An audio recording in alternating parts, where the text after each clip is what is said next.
Voilà, le thème suivant est celui du siège statutaire et des transformations transfrontalières qui constitue une nouveauté importante. Pour vous en parler, nous avons invité Marc Fion, qui est maître de conférence à l'UCL et avocat, et Édouard Jean Navet, qui est chargé de cours invité à l'UCL et candidat notaire. Ils ont également une demi-heure, si tout va bien, pour vous expliquer d'abord le changement du critère du droit applicable et ensuite les transformations transfrontalières. Voilà, c'est bon, c'est bon. Voilà.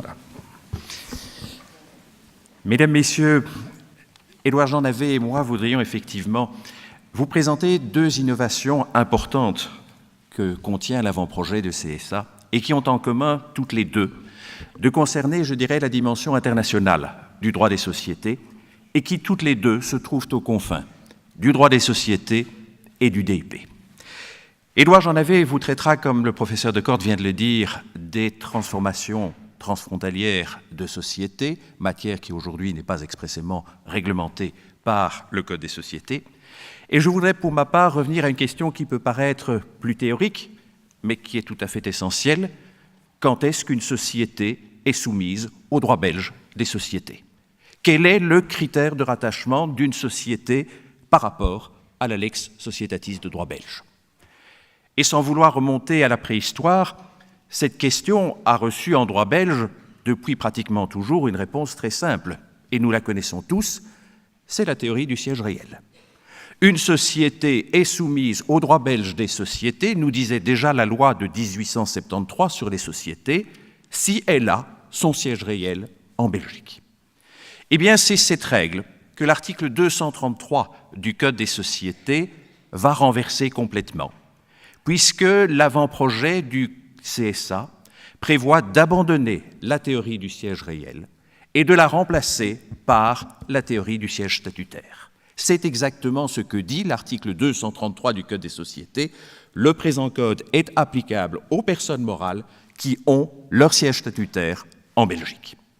Et ce changement tout à fait majeur, poursuivi par le ministre de la Justice, est justifié par trois considérations.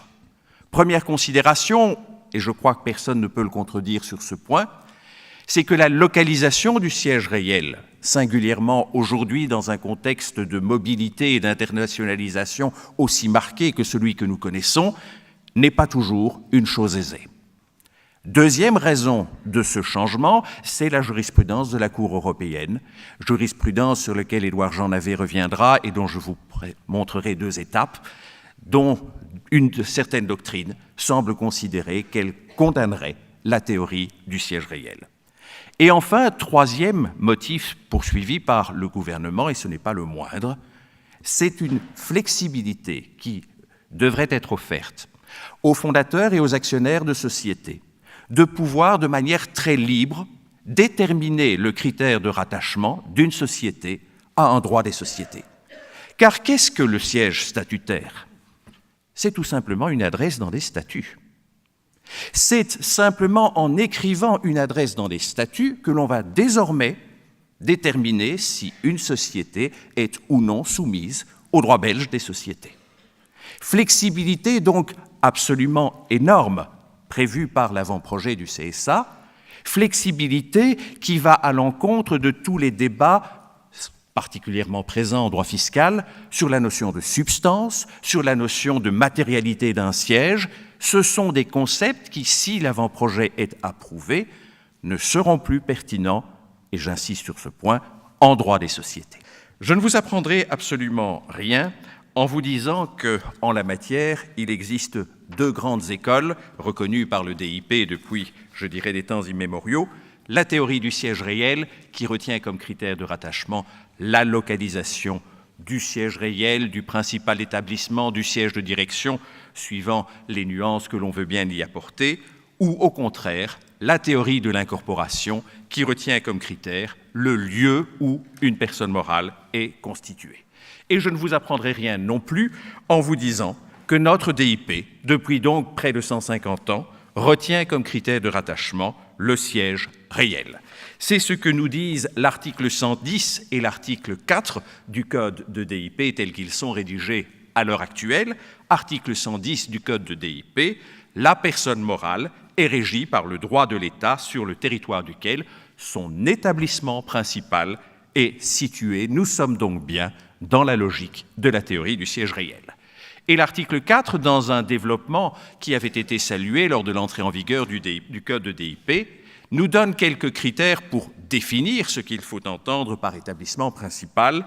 Il s'agit du centre de direction, du centre des affaires ou des activités, et seulement à titre subsidiaire, du siège statutaire. Ces règles étaient bien établies, et l'on peut se demander pourquoi le législateur songe donc à les abandonner de manière radicale aujourd'hui. Pour illustrer les motifs poursuivis par le législateur, je voudrais vous présenter 2 décisions tout à fait récentes de jurisprudence qui illustrent de manière assez claire, me semble-t-il, certaines difficultés posées par l'application de la théorie du siège réel. Tout d'abord, un arrêt de la Cour d'appel de Bruxelles rendu en novembre dernier à propos de la localisation du siège, ou de la résidence fiscale plus exactement, d'une société de droit luxembourgeois faisant partie d'un groupe très intégré dont la société mère était située en Belgique. Et la deuxième décision de jurisprudence que je voudrais vous présenter pour illustrer ces difficultés posées par la théorie du siège réel, c'est bien sûr l'arrêt Paul But rendu en octobre dernier par la Cour de Luxembourg. Car si la théorie du siège réel a d'incontestables avantages, notamment sa mobilité, il n'en reste pas moins qu'elle repose sur une question de fait, avec toutes les incertitudes et toutes les questions qui peuvent caractériser une question de fait. Où est localisé le siège de direction d'une société? La doctrine et la jurisprudence ont répondu de longue date à cette question, en disant que le premier critère à retenir pour répondre à cette question, c'était d'abord le lieu de réunion des organes sociaux, où se tiennent l'Assemblée générale et les réunions du conseil d'administration de la société concernée. Mais sans vouloir caricaturer le moins du monde certaines réalités, ces critères-là suffisent-ils? Peut-on considérer, pardonnez-moi d'être concret, qu'une société établie au Luxembourg, qui a pour siège social une P.O. Box, qu'il n'y a pas de personnel, qu'il n'y a pas d'actifs, est une société qui a son siège de direction au Luxembourg au seul motif que son Assemblée générale et ses conseils d'administration s'y réunissent? Sous les coups de boutoir de l'administration fiscale, ça n'est évidemment pas une surprise, c'est bien l'administration fiscale qui mène le combat sur le sujet. Sous les coups de boutoir de l'administration fiscale, la doctrine et la jurisprudence ont évolué et ont eu tendance à rajouter d'autres critères au seul critère de la localisation des réunions des organes sociaux. Et c'est ainsi que l'on a vu apparaître dans des décisions de jurisprudence d'autres critères jugés pertinents pour apprécier la localisation du siège réel, d'autres critères éminemment factuels et donc soumis à certaines incertitudes, tels que quel est le personnel de cette société? Y a-t-il du personnel de cette société dans le pays dans lequel cette société serait établie? Où garde-t-elle ses archives? Où tient-elle ses comptabilités? Y a-t-elle des comptes en banque, un numéro de téléphone et bien sûr un bureau véritable? Et pour répondre à ces questions, 2 éléments particuliers ont retenu l'attention de la jurisprudence et de la doctrine de manière récente. Le premier élément est de savoir si ces critères éminemment factuels s'appliquent de la même manière pour toutes les sociétés, ou si, au contraire, ils sont influencés par les activités et l'objet social de la société concernée. En d'autres termes, et pour être tout à fait concret, va-t-on, pour déterminer qu'une société industrielle ou une société holding a son siège en Belgique, avoir les mêmes exigences, appliquer le même critère en termes de personnel? Va-t-on considérer qu'une société qui exploite des carrières, et je prends cet exemple-là parce qu'il correspond à un cas de jurisprudence, ou qu'une société holding ont besoin du même personnel et qu'il faut apprécier ces critères de la même manière? Deuxième élément à prendre en compte, deuxième source d'incertitude relevée par la jurisprudence, et c'est cet élément-là qui a donné lieu à l'arrêt de la Cour d'appel de Bruxelles du 23 novembre dernier, comment apprécier ces critères dans le cadre d'un groupe éminemment structurée et intégrée. Faut-il considérer que l'interférence d'un actionnaire de contrôle dans le processus de préparation de décision du conseil d'administration, pire encore, dans la rédaction des procès-verbaux des organes sociaux, sont des éléments qui ont un impact sur la localisation du siège de direction. C'est une thèse que l'administration fiscale a défendue dans un dossier qui était plaidé à Bruxelles. Et l'administration fiscale s'est basée, à cet égard, sur la notion d'impulsion directrice. Et elle a considéré qu'à partir du moment où les impulsions directrices des décisions de la filiale étaient prises non pas au siège de cette filiale, mais au siège de la société mère de cette filiale, le siège de direction de la filiale était en réalité localisé au siège de la société mère. C'est une thèse qui a donc été défendue dans un dossier à Bruxelles. L'administration fiscale a perdu en première instance et elle vient de perdre en degré d'appel. Et je voudrais vous présenter un attendu de cet arrêt, parce que bien que ce litige traite d'une question fiscale, il nous intéresse, praticiens du droit des sociétés. Et il nous intéresse parce que la notion de siège réel et le critère retenu pour déterminer l'assujettissement d'une société à l'ISOC sont éminemment similaires. Et la Cour d'appel a donc justifié sa décision de confirmer que cette société de droit luxembourgeois avait bien sa résidence fiscale au Luxembourg par des motifs qui sont largement empruntés au droit des sociétés. Et c'est le sens de l'attendu que vous voyez sur l'écran à l'heure actuelle.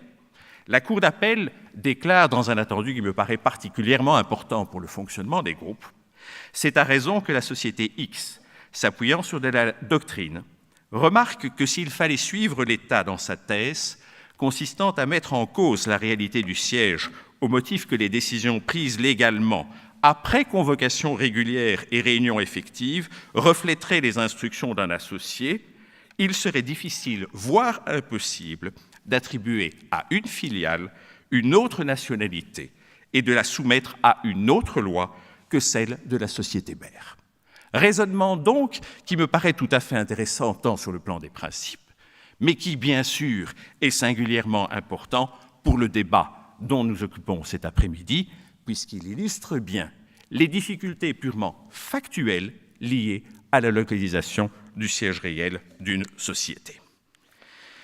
Un mot sur une autre décision récente de la jurisprudence. Je n'insisterai pas sur le fait que le droit européen, car c'est bien de la jurisprudence de la Cour européenne que je voudrais vous parler, je n'insisterai pas sur le fait que le droit européen ne contient aucun texte qui impose formellement le choix entre la théorie du siège réel ou la théorie de l'incorporation. Je n'insisterai pas non plus sur les tentatives qui ont débouché sur de superbes échecs d'essayer de prendre des dispositions réglementaires sur le sujet. Nous ne sommes nulle part en droit européen sur les questions qui nous occupent. Et s'il y a un élément qui est important au droit européen, ce n'est pas une directive, ce n'est pas un règlement, c'est la jurisprudence de la Cour européenne en la matière. Alors je ne vais pas vous faire le rappel de la longue et lente évolution de la jurisprudence de la Cour européenne sur le sujet.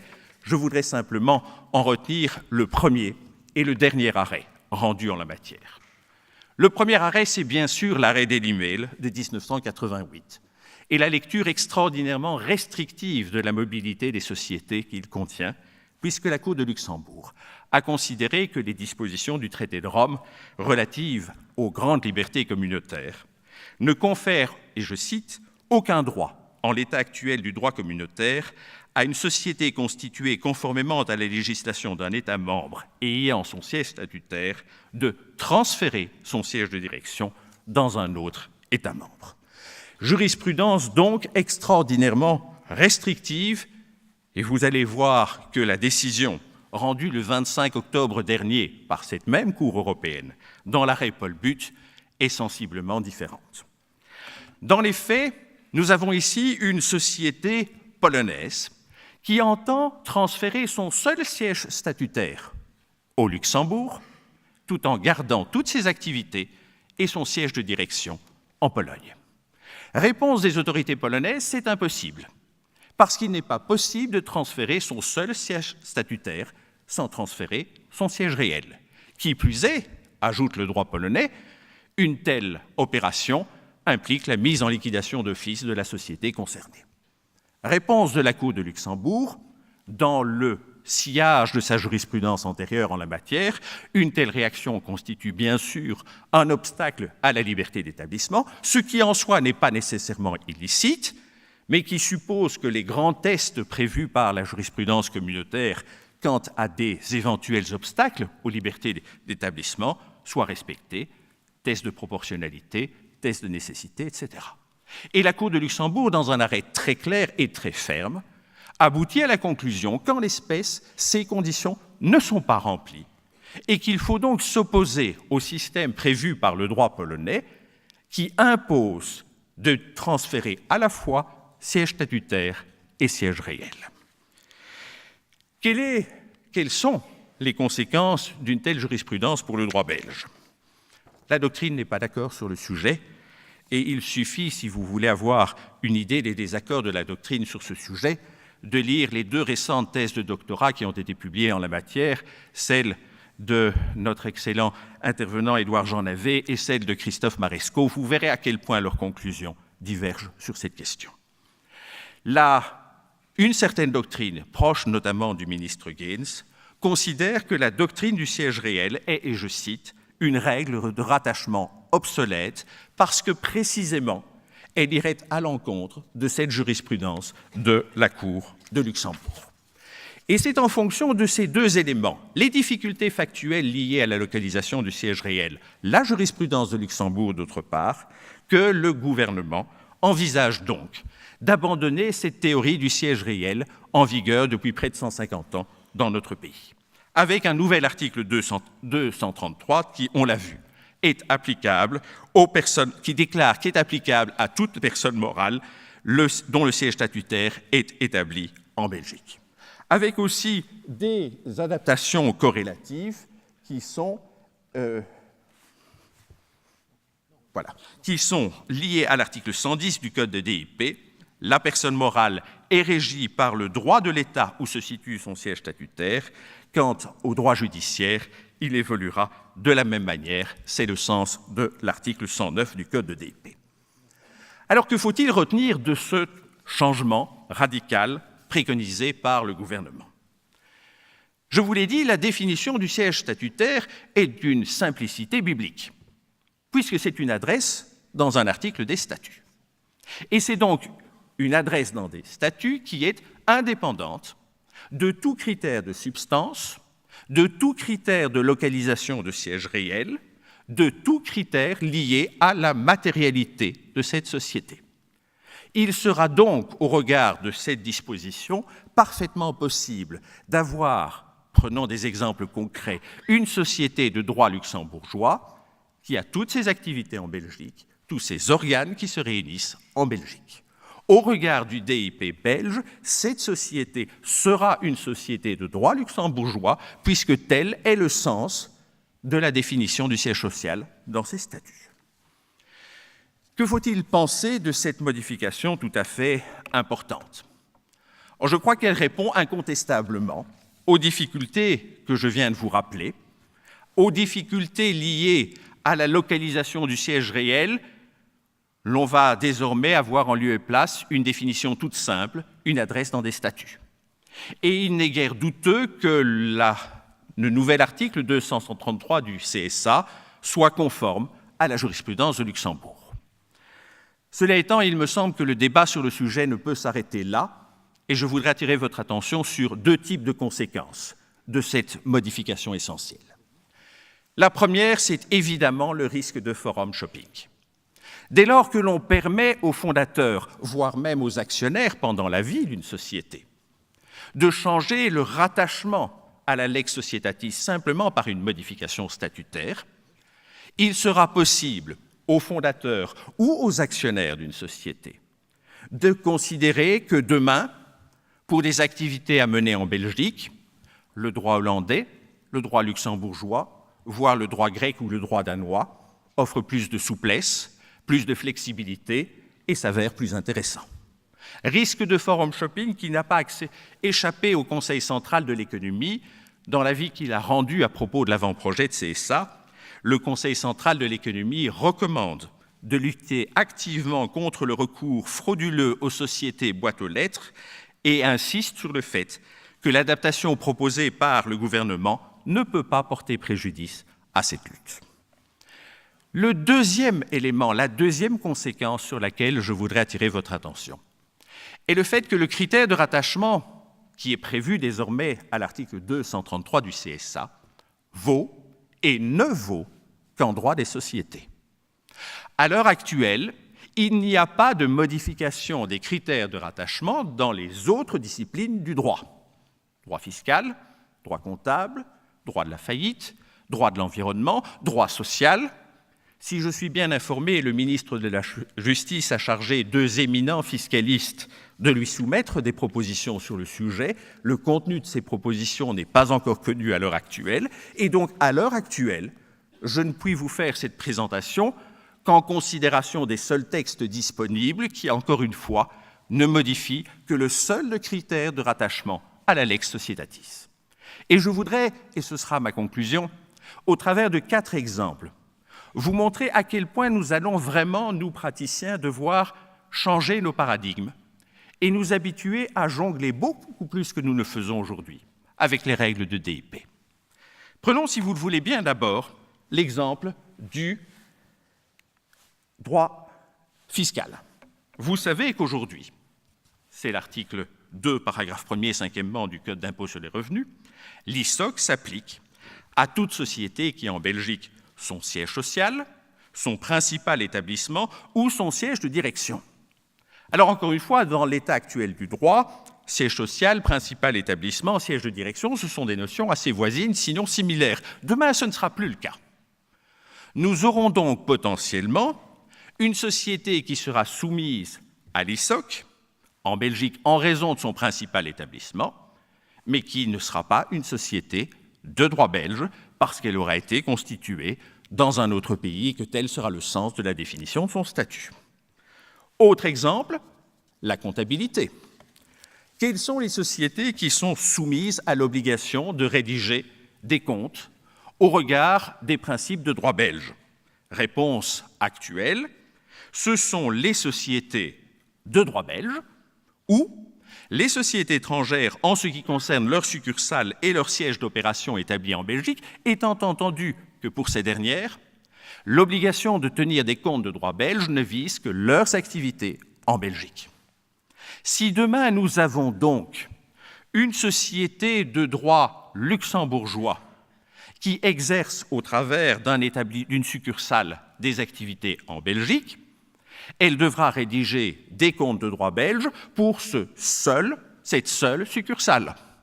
Alors, dans l'exemple d'une société luxembourgeoise, le problème n'est peut-être pas encore trop grave. Mais imaginons ce que sera la situation d'une société de droit bulgare ou de droit grec qui rédige des comptes annuels au regard du droit bulgare et du droit grec et qui doit mettre en concordance cette comptabilité tenue en Bulgarie ou en Grèce avec des principes de droit belge pour sa succursale belge. Troisième exemple de ces réflexes que nous allons devoir acquérir ou perdre, c'est selon le droit de l'insolvabilité, le droit de la faillite. Quel est le critère en la matière aujourd'hui? Au regard du règlement européen du 20 mai 2015, c'est le centre des intérêts principaux du débiteur. Et encore une fois, il s'agit là d'une notion assez proche de la théorie du siège réel. Demain, ce ne sera plus le cas. Nous aurons donc potentiellement la nécessité d'obtenir en Belgique la faillite d'une société de droit luxembourgeois si cette société a son principal établissement en Belgique. Enfin, quatrième et dernier exemple de ces réflexes que nous allons devoir acquérir ou perdre, droit judiciaire. Article 628 du Code judiciaire. Est seul compétent pour connaître de contestations visées à l'article 574, premièrement, ce sont les contestations de base en droit des sociétés, et seul compétent, nous dit l'article 628 du Code judiciaire, le juge du siège social ou du principal établissement. Encore une fois, à l'heure actuelle, on peut considérer que normalement le juge du siège social est le même que celui du principal établissement. Demain, ce ne sera plus le cas. Et nous aurons donc potentiellement des débats judiciaires dans un pays à propos d'une société qui a son principal établissement, mais qui a son siège social dans un autre pays. Alors mon propos n'est pas de critiquer ou de regretter cette évolution. Je crois que l'évolution, et ce sera ma conclusion, l'évolution prévue par le législateur répond incontestablement à des difficultés factuelles et les répond de manière heureuse. Mais elle nous impose, et elle nous imposera plus que nous n'avons l'habitude aujourd'hui, de redécouvrir les règles de DIP et de jongler avec elles. Je vous remercie.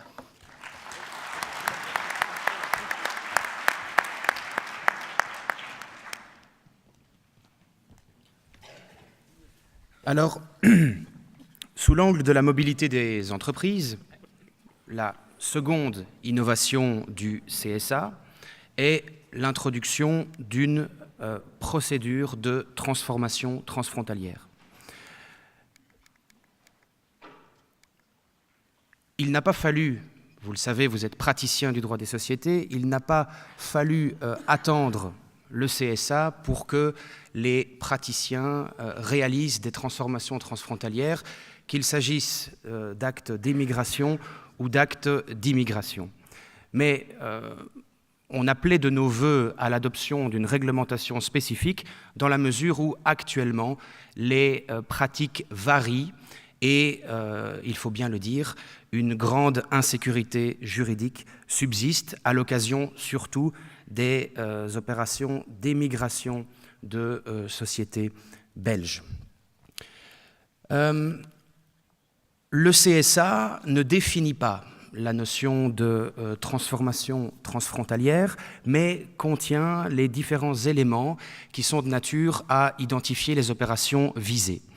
Sont visées uniquement par la nouvelle procédure du livre 14 du CSA, les opérations par lesquelles une société dotée de la personnalité juridique déplace son siège d'un État à un autre en se transformant en une forme juridique de l'État d'accueil et en maintien de sa personnalité juridique.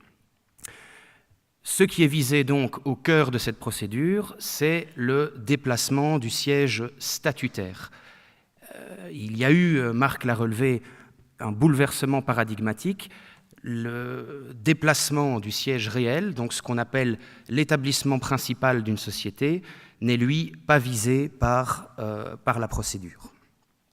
Alors, il faut bien le dire également, sous l'angle du champ d'application personnel du nouveau régime, eh bien, l'ambition du législateur a été assez limitée puisque la procédure est réservée uniquement aux sociétés dotées de la personnalité juridique. Les associations, elles, sont exclues du régime, ce qui peut étonner, puisqu'on se rappellera tout de même que la transformation transfrontalière est une modalité d'exercice de la liberté d'établissement et que, selon une doctrine majoritaire, eh bien, les associations peuvent, quand elles sont dotées de la personnalité juridique, jouir du droit d'établissement. Alors, sont exclus également ces nouveaux, du bénéfice de ce régime, les sociétés qui sont soumises à une procédure d'insolvabilité.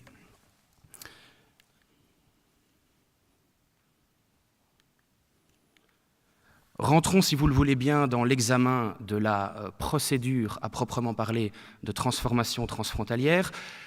Mon sentiment, c'est que sous l'angle de la technique juridique, eh bien, il n'y a rien de nouveau. Là, pour commencer par l'émigration des sociétés, donc la transformation d'une société belge en une forme de société d'un droit étranger, la procédure qui est proposée par le CSA consiste essentiellement en un mix entre la procédure de transformation interne telle qu'on la connaît, la procédure de fusion et la procédure de réduction de capital. Alors, cette procédure d'émigration des sociétés, elle est fondée sur 3 grandes démarches à accomplir. Un projet de transfert, un rapport de l'organe d'administration et un rapport du réviseur d'entreprise ou du commissaire lorsque un commissaire a été nommé. L'organe d'administration, tout d'abord, élabore un projet de transfert qui doit contenir la forme juridique, la dénomination et l'adresse du siège qui seront adoptés dans l'état d'accueil. Ce projet de transfert, la loi est muette, peut, à mon avis, être rédigé soit en la forme authentique, soit sous la forme d'un acte sous seing privé.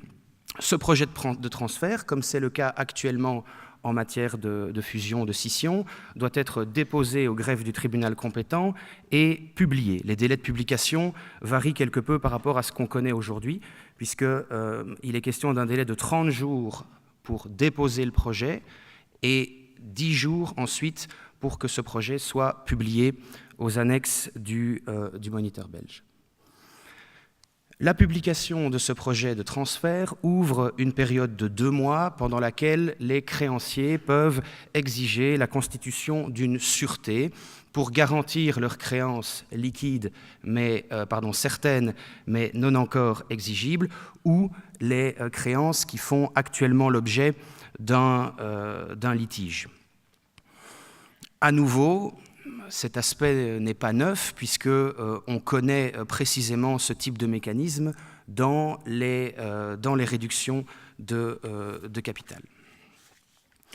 Alors, la seconde grande formalité à accomplir, c'est l'élaboration par l'organe d'administration d'un rapport dans lequel cet organe va se prononcer sur le projet de transformation en exposant les motifs juridiques, les motifs économiques, de même que les conséquences de ce transfert sur les créanciers d'une part et les travailleurs d'autre part. Donc, ce rapport, je l'ai indiqué dans les slides, eh bien, il est commun à d'autres types de procédures que nous connaissons bien. On peut s'étonner, c'est une illustration ici, mais globalement, c'est une remarque assez générale, on peut s'étonner que le contenu de ce rapport soit distinct de ce qui est prévu dans le cadre des transformations de sociétés européennes et de sociétés coopératives européennes. À ce rapport de l'organe d'administration doit être joint un état de la situation comptable, actif-passif, ne remontant pas à plus de 4 mois. Là, à nouveau, vous le savez, c'est une petite innovation puisque actuellement, le délai est de 3 mois dans la procédure de transformation prévue par le Code des sociétés. Le commissaire, et quand il n'y a pas de commissaire, un réviseur d'entreprise, doit également dresser rapport sur la situation comptable et notamment assurer qu'il n'y a pas eu une surestimation de l'actif net.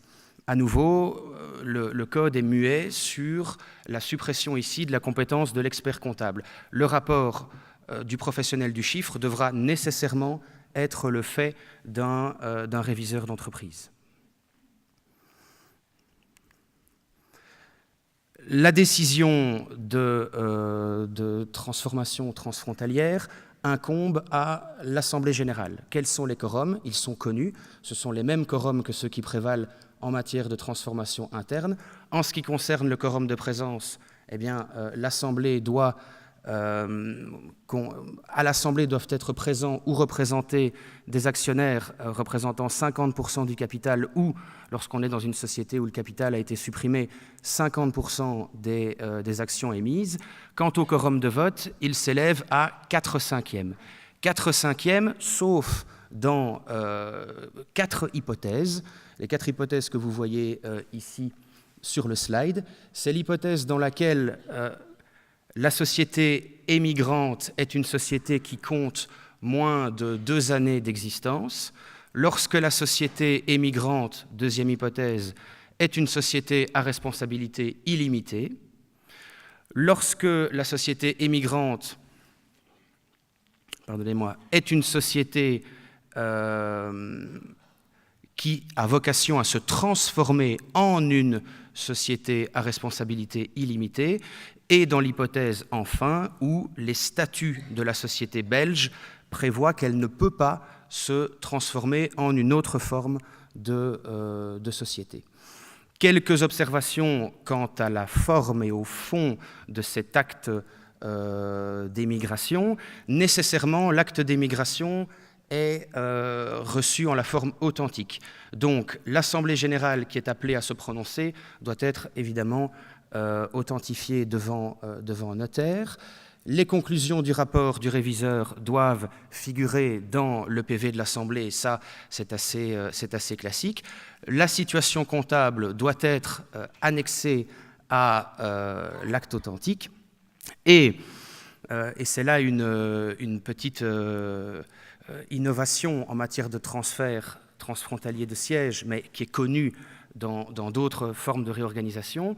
Le notaire pourra délivrer un certificat attestant de la régularité de la procédure de transformation lorsque il constatera que l'ensemble des formalités ont été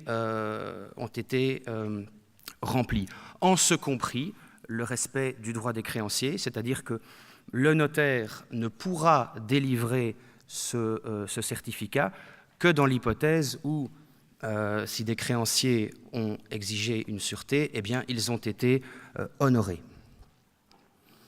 Ce certificat sera également important, sans doute, sous l'angle de l'accomplissement des formalités d'immigration dans l'état d'accueil. Au regard du droit belge, c'est la production de ce certificat qui permettra d'attester que l'ensemble des formalités ont été accomplies. Actuellement, en matière de transformation transfrontalière, on fonctionne avec des conditions suspensives. Toutes les décisions qui sont prises en Belgique, dans l'état d'origine, le sont sous la condition suspensive de la réalisation des formalités dans l'état d'accueil. À présent, la loi elle-même prévoit que la transformation transfrontalière ne prendra effet qu'à partir du moment où la société est valablement immatriculée dans l'état d'accueil.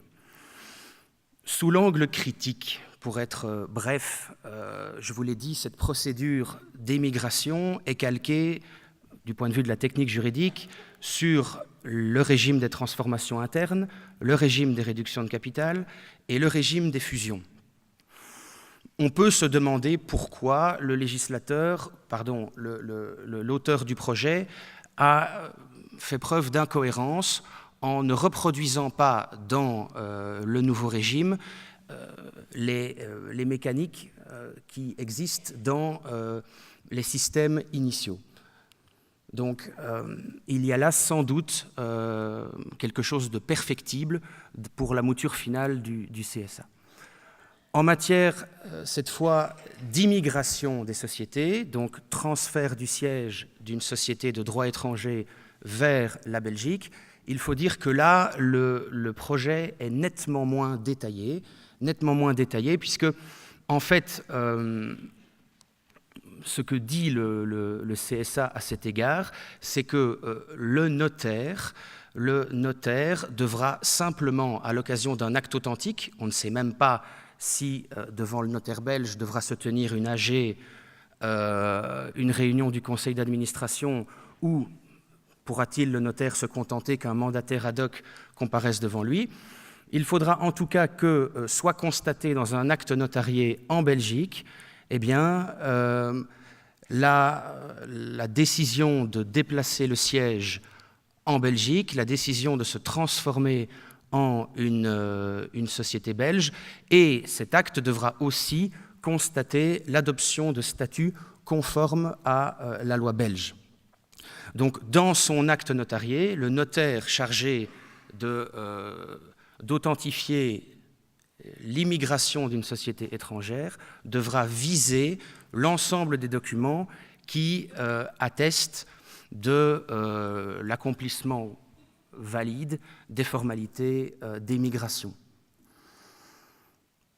Obligation nouvelle pour une société immigrante, elle devra, dans les 30 jours qui suivent l'acte notarié, déposer à la Banque nationale une situation active et passive qui jouera le rôle, en quelque sorte, d'un bilan d'ouverture. D'un bilan d'ouverture dont je ne doute pas qu'on en tirera des conséquences sur le plan fiscal. À défaut de dépôt dans les 30 jours de l'acte de cette situation active et passive, eh bien, la société encourt les mêmes sanctions qu'en cas de dépôt tardif des comptes annuels, en ce sens que tout préjudice, tout dommage subi par un tiers sera, sauf preuve contraire, réputé résulter de cette omission de dépôt. Donc voilà, pour en terminer, je dirais que l'insertion de cette nouvelle procédure contribue certainement à améliorer la sécurité juridique de ces opérations dans la pratique. Néanmoins, sous l'angle de la technique juridique, il y a très certainement des éléments à améliorer dans la mouture finale du CSA. Je vous remercie.